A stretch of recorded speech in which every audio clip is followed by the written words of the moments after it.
Olá, boa noite a todos. Daqui a pouquinho vamos começar. Olá, Sônia, Maiara, tudo bom? Daqui 2 minutinhos nós vamos começar a live, tá? Uma live hoje com um tema bem interessante. Nós vamos falar sobre redação para concurso público. Quem tem interesse de participar? Oi, Sônia, a Sônia já chegou. Já vou adicioná-la aqui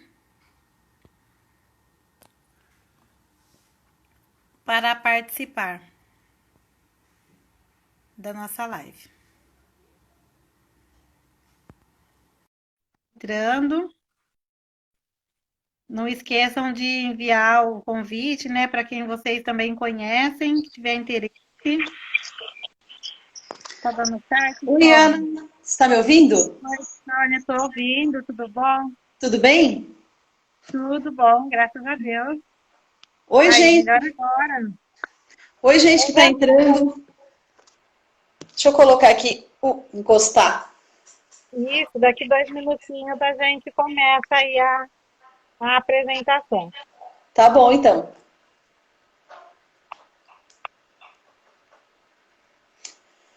Olá, pessoal. Olá, Suzana. Tudo bom? Eu coloquei nos grupos também. Vamos ver se daqui a pouquinho o pessoal já vai chegando.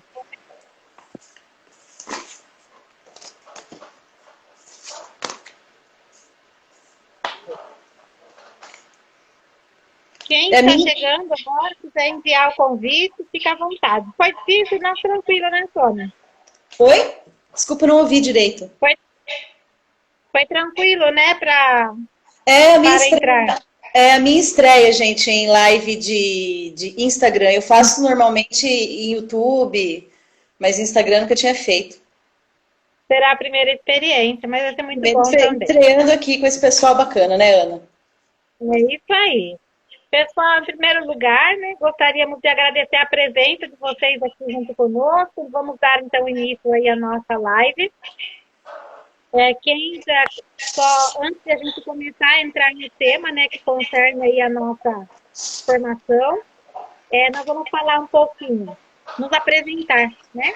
Meu nome é Ana, bem-vinda. Eu sou diretora da IB Curso. Trabalhamos com cursos de preparatório para concurso público e também somos representantes da FAEC. Trabalhamos com cursos de graduação, pós-graduação. Então, quem tem interesse de se aprofundar na carreira, só entrar em contato conosco. Problemas, né? Nós estamos em tempo de pandemia, mas nós sabemos que haverá um novo movimento vida pós-pandêmica, né? E aí, uma das grandes perguntas que os professores enviam para a gente, falam, e aí, Ana, como será essa questão de concurso? Vai continuar tendo? Não terá? Então, pensando nessa demanda, nós estamos convidando uma série de professores para falar um pouquinho, né, dessa dinâmica, o que nós podemos fazer para se preparar para futuros concursos públicos. Que estão aí, né? Eles estão suspensos, não estão cancelados. Então, o pessoal que precisa aproveitar esse momento aí que nós estamos, dê uma pausa, né, e começar a estudar. E hoje, a nossa convidada especial, né, ela já está conosco. Então, hoje nós fizemos a convite à professora Sônia, uma professora maravilhosa de português, tem um trabalho maravilhoso, né, e ela tem muita experiência em relação à redação para concurso público. E aí, pensando nessa temática, nós trouxemos o convite, professora Sônia, muito obrigada pela sua presença, muito obrigada pela participação aqui conosco, é uma honra tê-la aqui conosco mais uma vez. Obrigada, Ana, pelo convite, obrigado pessoal que está aí pela presença, né? Eu dou aula há muito tempo, eu não vou falar aqui desde quando para não revelar a minha idade, né, Ana? A gente não faz isso. Mas Eu trabalho em vários segmentos, assim, com redação, desde fundamental até concurso público.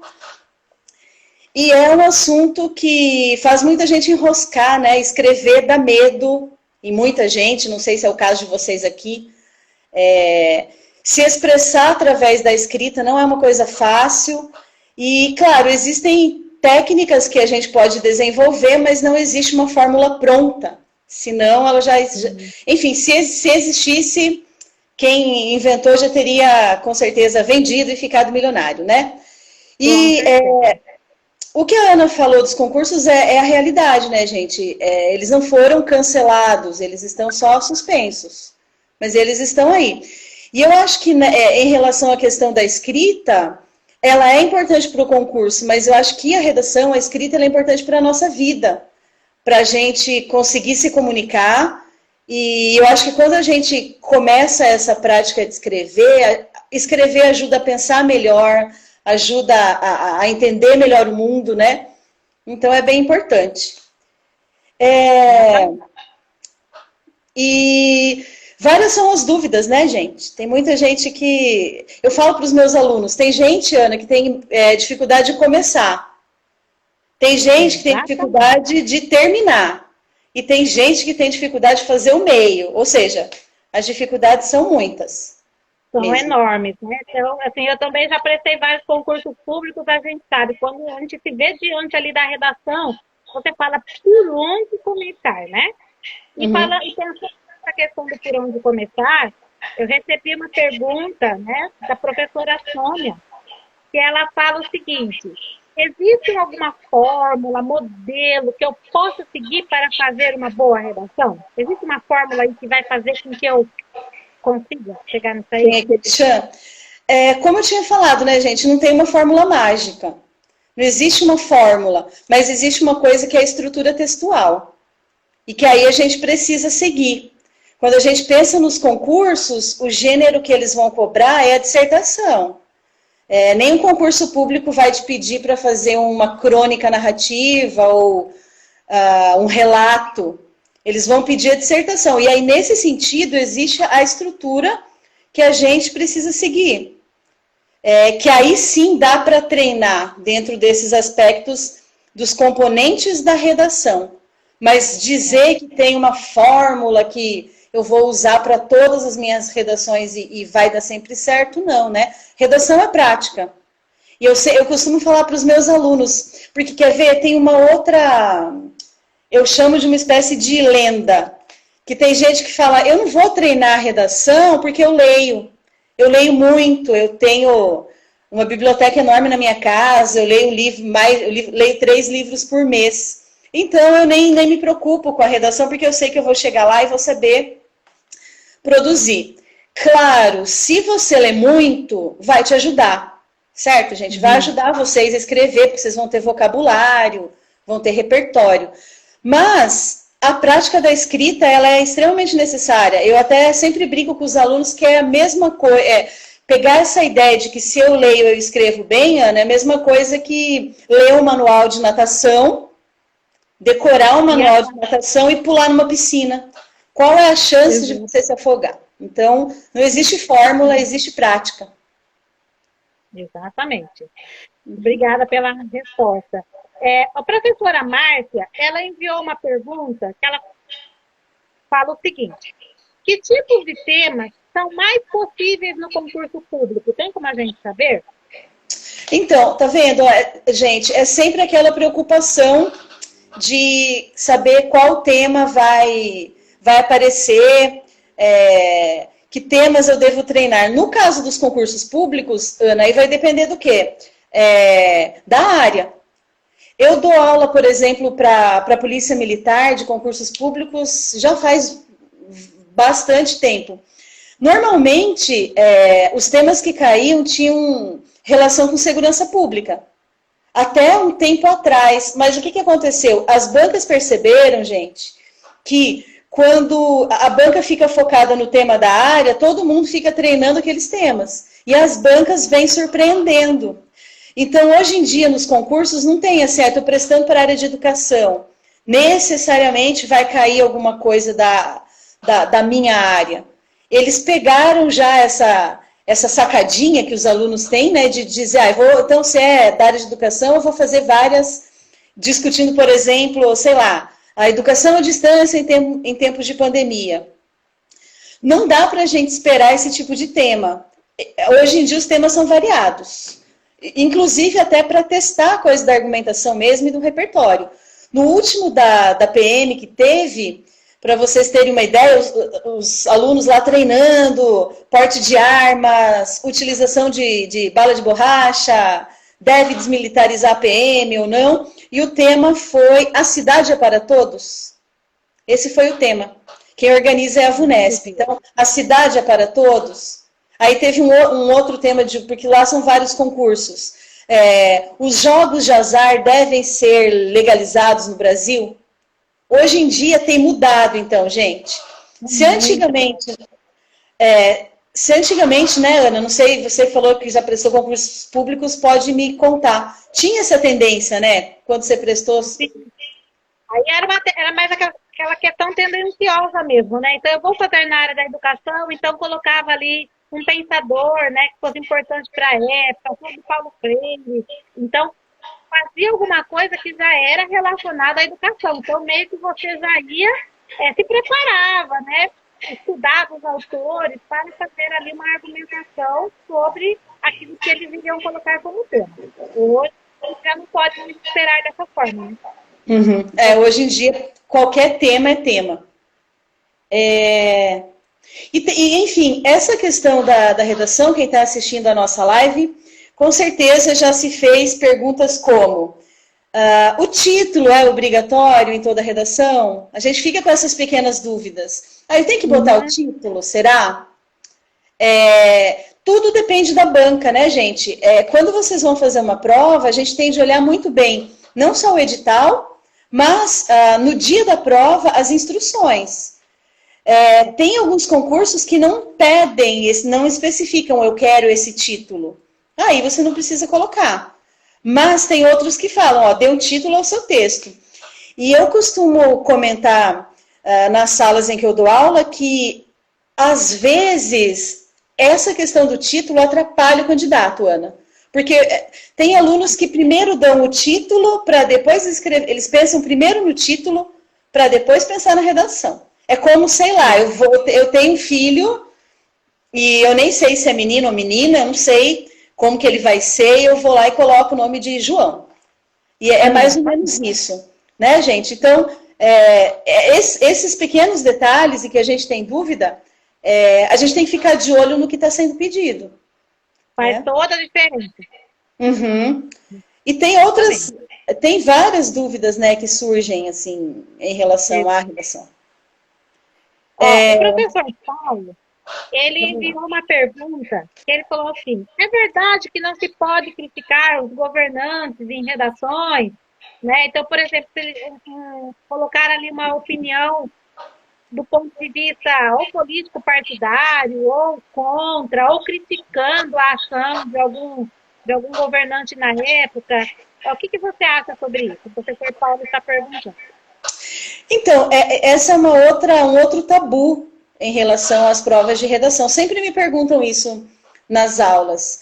O que acontece, gente? Se a crítica for bem construída, é possível, de repente, se o tema pedir isso, você discutir alguma política pública, alguma ação governamental, nesse sentido, como eu mencionei, de uma coisa construtiva. Assim, teoricamente, e acho que não só teoricamente, isso é uma realidade, as bancas não têm um posicionamento político. Né? Então, não significa que você vai fazer uma crítica e o corretor, sei lá, vou falar mal do Palmeiras, o corretor é corintiano, ele vai me dar uma nota baixa. Não existe isso, né, para fazer essa analogia. Mas a questão é, que tipo de crítica eu vou fazer? Porque eles vão levar em conta a argumentação. Tá, por exemplo, chavões, assim. E eu tenho que evitar, quando eu penso nessa questão política, de colocar em todos os meus temas. Eu acho que, como a política mexe com os nossos brios, assim, né, cada um tem o seu posicionamento, a gente fica meio tendendo a querer sempre colocar uma política no meio. E, às vezes, em determinados temas não cabe. Aí o candidato vai ser prejudicado. Mas, de repente, ele argumentar um determinado tema, mesmo que tenha uma crítica, isso não vai ser mal visto pela banca. Pelo contrário, ele vai provar que o sujeito sabe argumentar, ele sabe trabalhar a argumentação. Né? Ele tem um posicionamento que ele coloca ali o pensamento dele sem chegar pela questão da ofensa, né? Mas ele está colocando um ponto de vista que tem uma fundamentação ali, né? Uhum. É isso mesmo, eu tenho que criar essa fundamentação. Nada que é jogado funciona na redação. A redação tem uma organização, né, gente? Tem que ter uma linha de pensamento. Uhum. Tem uma estrutura que vocês têm de respeitar, né, gente? Outra coisa que as pessoas se preocupam, eu já vi... A gente vê tudo nessa vida de muitas aulas, a gente conhece muitos alunos e pega umas redações que você fala, oi, o que a pessoa quis dizer aqui? Eu vou contar para vocês uma história de uma redação do cursinho pré-vestibular. O aluno escreveu lá a redação e ele queria inovar, gente. Ele falou, agora eu vou inovar, eu quero tirar uma nota alta, eu vou passar em primeiro lugar na Unicamp. E a Unicamp cobrou uma narrativa que pedia para discutir, aliás, uma dissertação que pedia para discutir os 500 anos de Brasil. Vai vendo, só para vocês terem uma noção de como as pessoas se perdem, o que esse aluno fez. Eu não estou inventando, eu brinco com os meus alunos que eu conto muitas histórias, mas eu não invento. Vocês podem procurar lá na página dos corrigidos da Unicamp que está lá. Esse aluno fez mesmo. Ele começa assim, ó, faltam 365 dias para os 500 anos do Brasil. E aí, Ana, ele fez 30 linhas, faltam 364, 363, e no final ele diz, e nenhum problema foi resolvido. Nossa. Né? Tem alguém comentando aqui, ó, a maioria das redações é proibido desrespeitar os direitos humanos e atingir diretamente o governo. Também sou professora de português. Não, com certeza, quem está falando aqui é a Jéssica. Desrespeitar direitos humanos, a gente não falou em nenhum momento aqui disso, né, gente? E nem atingir... que a Jéssica mencionou, o que seria esse atingir diretamente o governo? Atingir é fazer uma crítica, como a gente tinha mencionado, não construtiva. De repente, o próprio verbo atingir, né, já traz essa ideia, vou atingir. Isso eu não posso fazer. Mas eu posso, de repente, falar da situação da saúde, se o tema for esse, e do que é necessário mudar, da questão da educação, isso não vai interferir. Só para responder a Jéssica aqui, que é Jéssica? Que é companheira aí de área, né, Jéssica? Muito obrigada aí pelo seu comentário. Mas só para a gente entender, com certeza, desrespeitar os direitos humanos é problemático. É isso aí. Certo. Tem mais uma pergunta, né, que a professora Regina ela enviou. Por que eu não posso escrever, na minha opinião, que a redação ela é argumentativa? Então, pelo que eu entendi aqui, ela coloca que quando ela vai começar uma frase, quando ela vai começar alguma parte do texto, então ela coloca, na minha opinião, né? Eu até conheço, ela colocou essa experiência, e aí ela falou assim que o texto não foi aceito, né? Não foi colocado considerado como correto, e ela quer saber por que ela não pode colocar essa palavra, na minha opinião, se é um texto argumentativo. Entendi, que ela está defendendo a opinião dela, né? Porque ela está argumentando. Ela quer colocar a opinião dela, mas aí ela ouviu, né, falar que essa questão de quando você coloca na minha opinião, isso não pode, ou se ela ouviu falar que não podia. Então ela gostaria de saber se isso procede ou não e por quê. Sim. Então o que acontece, gente? Quando vocês estão escrevendo um texto argumentativo, a própria palavra argumento, ela tem origem lá no latim e significa fazer brilhar. Eu vou clarear uma ideia. Eu vou fazer uma ideia brilhar. Eu vou fazer com que o meu leitor entenda. E, ao mesmo tempo, eu vou defender uma tese, uma posição. Essa questão de não poder usar o eu acho, na minha opinião, eu penso, reduz o campo argumentativo. Por que reduz o campo argumentativo? Porque aí eu teria, por exemplo, como é o nome mesmo que você mencionou? Sei lá, vamos pensar a Ana. Eu teria a Ana falando pela Ana. É o que a Ana acha. Dentro da estrutura argumentativa, isso dá a ideia de que eu estou dando uma opinião pessoal. Né? Quando eu uso eu, a função de linguagem que eu estou usando é emotiva ou expressiva. Né? Eu estou trazendo aquilo que eu penso, mas com o coração. E aí eu brinco com os alunos que escrever a gente deixa o coração para lá e usa as nossas ideias, o nosso raciocínio. E é por isso, gente, que eu não posso usar eu acho, eu penso, na minha opinião. Eu tenho de falar na terceira pessoa, porque na dissertação, como eu falei, se eu falo eu penso, eu acho, é a função emotiva da linguagem. Na dissertação é a função referencial. O que importa aí é o referente, é o assunto. É como eu vou discutir. Então é por isso, gente, que a gente não deve, no texto dissertativo dos concursos, ou em qualquer dissertação que eu for fazer, eu não posso usar esse eu, porque aí eu estou reduzindo o meu campo argumentativo. Quando eu uso a primeira pessoa do plural, por exemplo, nós, eu estou falando em nome de um grupo, eu estou me colocando como parte de uma sociedade. Mas se a gente usa o eu, é isso, eu não posso, porque aí eu estou reduzindo a uma opinião própria. Né? Basicamente isso. Respondido. E também nós temos aqui uma pergunta que a professora ela coloca o seguinte: o tamanho de uma redação dissertativa, isso influi na avaliação? É legal essa pergunta. Isso vai depender do quê? Vai depender da banca. A banca que vai dizer, você escreva uma redação de no mínimo tantas linhas, normalmente tem isso, né? No mínimo tantas e no máximo tantas. Normalmente é no mínimo 20, dependendo do concurso, e no máximo 30 ou 35. Então, esse tamanho ele vai ser delimitado pela própria prova. O que a prova pedir, a gente tem de realizar, né? Precisa se organizar pensando nessa questão do tamanho o que a banca ela vai solicitar é aquilo que a gente vai colocar, né? Que às vezes tem professores, eu acho que remete um pouco, é igual a ideia quando os alunos, né? Principalmente nos anos iniciais, a gente vê muito isso. Às vezes a criança ela vai ali fazer uma redação, a primeira coisa que ela pergunta para a professora é: professora, quantas linhas?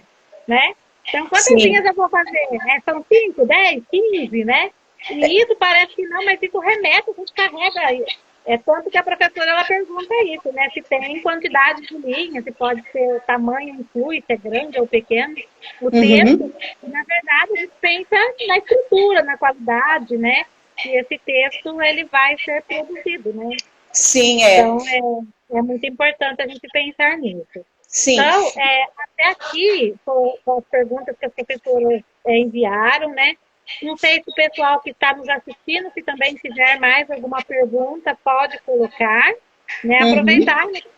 Os dias que a gente está aí, como professora de português, especialista em concurso público, especialista em curso preparatório, para vestibulinho, né? Então, tem muitos anos aí de experiência e pode tirar essas dúvidas e ir concluindo, né? Isso aí, também, gente. Manda dúvida para nós. Se tiver dúvidas, vocês colocam. E se vocês não também tiverem as dúvidas, não tiver colocação, nós vamos caminhando para o encerramento, né, da nossa live. Mas eu acredito que todas essas dicas, todas essas perguntas, né, que os professores eles enviaram, certamente vai ajudar bastante, né, a todos aqueles que estão interessados em se preparar. O momento é agora. Então, aproveitem, né, estudem, busquem. Se vocês tiverem dúvidas também, depois vocês podem entrar em contato conosco. E nós vamos fazer, então, agora o nosso encerramento, né? Então, professora Sônia, eu gostaria imensamente de agradecer a sua participação, agradecer todas as contribuições que você trouxe ao nosso público. Com certeza, será de grande aproveitamento para todos aqueles que colocarem em prática, né? Então, o Bruno coloca aqui, saudade, Soninha, passei por sua causa no vestibular, muito obrigado. Olha aí, que bacana, né? Bruno, beijo para você.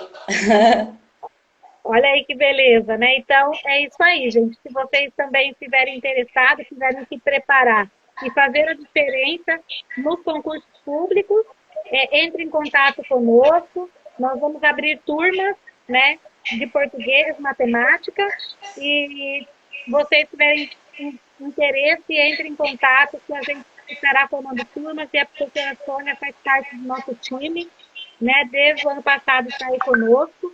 Então, eu gostaria de agradecer imensamente a sua participação. Olha um gancho, colocando aqui. Professora, obrigada por compartilhar seu lindo conhecimento. Olha que bacana, né? Bacana então, mesmo. É isso aí. Obrigada a você, Santos, Ágata. O reconhecimento não tem o que paga, né? O reconhecimento de um trabalho bem feito, né? Eu queria agradecer, gente, muito aí pela participação de vocês, né? Teve gente que comentou, como, por exemplo, não sei se eu vou lembrar porque eu sou ruim de nomes, a Jéssica mencionou, né? Trouxe também o conhecimento dela. E eu queria dizer que a gente está nessa quarentena, tá complicado, né? Ficar em casa e não ter esse contato, mas eu acho que dá para aproveitar esse tempo para, de repente, utilizar essa tecnologia a nosso favor. Né, gente? E é isso, eu acho que escrever é para todo mundo, assim. A gente não tem que ter... A gente tem certos medinhos da redação, mas eu acho que quando a gente começa a entender como funciona a estrutura, eu acho que fica uma coisa que flui, né, Ana? Então, muito bacana esse seu convite, Ana. Agradeço. Foi muito bom. Eu também agradeço. Então, agradeço a todos que ficaram até aqui conosco. Aos que ficaram aqui conosco, quando entrar em contato para a gente fazer um curso, coloca a hashtag Eu Vi a Professora Sônia. Eu vou saber que você está aqui nessa live conosco. Tá? É só vocês colocarem hashtag Eu Vi a Professora Sônia, e vocês certamente a gente vai dar um desconto especial a todos aqueles que estão nos acompanhando. Tá bom? Muito obrigada a todos. Tenham uma ótima semana e até a próxima. Obrigada, gente. Beijo para todo mundo aí. Tchau. Tchau, tchau.